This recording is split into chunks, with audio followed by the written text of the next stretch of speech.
It is true the first consul, when he submitted the Concordat to the legislative body, presented also certain organic laws, which he made inseparable from it, and without which it could not be accepted.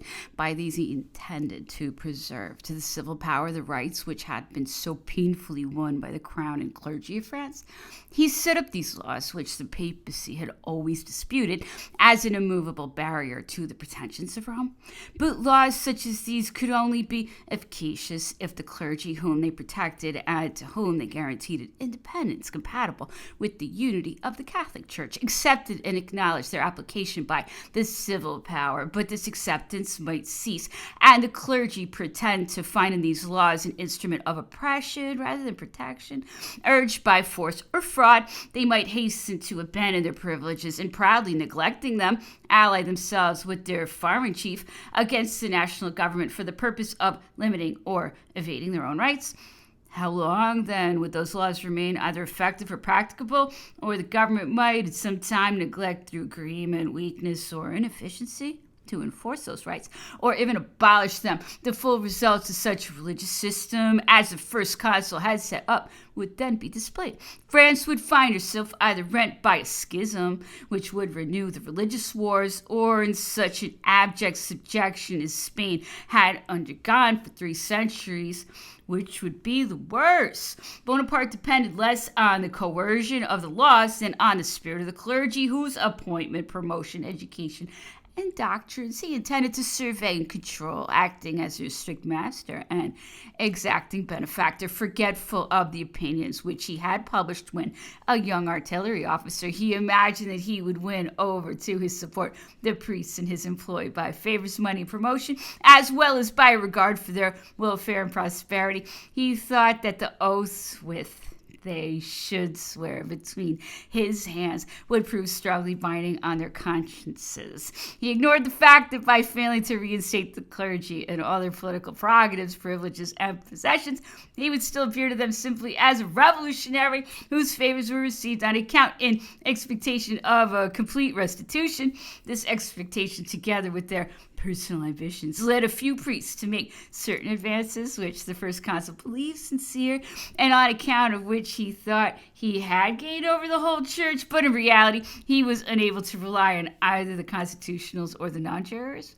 The former were annoyed at the way in which they had been sacrificed and at having to renounce their dearest principles. The latter still remained for the most part faithful to the monarchy and regretted the rights that they had held under it. Nor did he gain the young priests, who had been educated in a dread of all schism and were in consequence entirely ultramontane. It is true that every other way out of the difficulty was accompanied by disadvantages, and that the most serious drawbacks of the present plan would not be felt for the moment.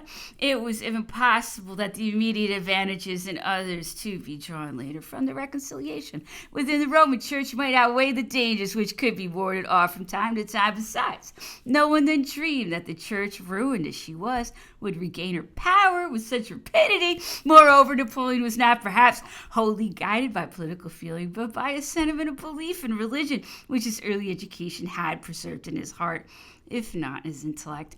The question has been mooted, and the arguments in its support are not to be despised. Bonaparte did not practice the Catholic religion, but he showed by a multitude of facts not only respect for the beliefs of others, a disposition to acknowledge the virtue of the sacraments, and a desire that his relations should partake of them, but also determination to avoid all sacrilege in matters with which he was concerned, and the admission of the possibility of sacrilege is in itself a declaration of faith. If Bonaparte had supposed that the Concordat and the public restoration of the Catholic religion would immediately put a stop to the troubles which had been stirred up on behalf of or under the pretext of religion, he was right with regard to the rank and file, but not to their leaders. They redoubled their efforts in seeing their best followers deserting them. The clergy is one of our best weapons, wrote the pretender to his brother,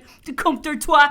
The royalists could not see this weapon slipping from their grasp without bitter resentment, although they again succeeded in arousing the resistance of certain emigrant bishops, it was by a strange turn, a new schism, that of the little church that was engineered against Pope Pius VII by means of the very men who had already banned the constitutionals as rebels against Pius VI and had rejoined in his dogmatic decisions. Yet they drew after them only a few of the priests and the faithful. Louis XVIII doubtless found consolation in refusing to recognize the Concordat any more than the Republic. No real changes take place, he wrote. The Concordat entered between Francis I and Leo X is still in force, and no French bishop can lawfully assume the title unless he has been recommended to the Holy See by me. But although no real change may have taken place, such an apparent change had, that all the royalists were aroused to make an end of Bonaparte. The English government, frightened at the preparations for invasion which the consul was preparing at Bologna, employed every effort and means to defend themselves, granting to the royalists all the help they desired in preparing and bringing about the counter-revolution. Halting places, rest houses, and relays were prepared between London and Paris.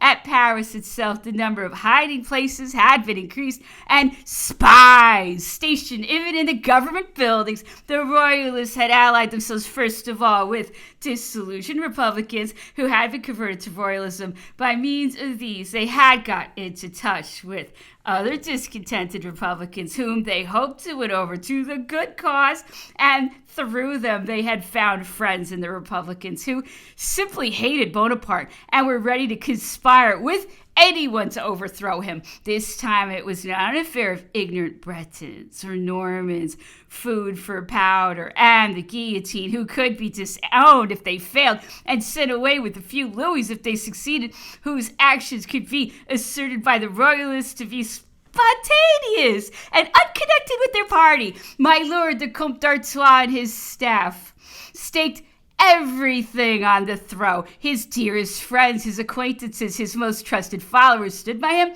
and with them the most famous of the Chouans, headed by George Cadoudal.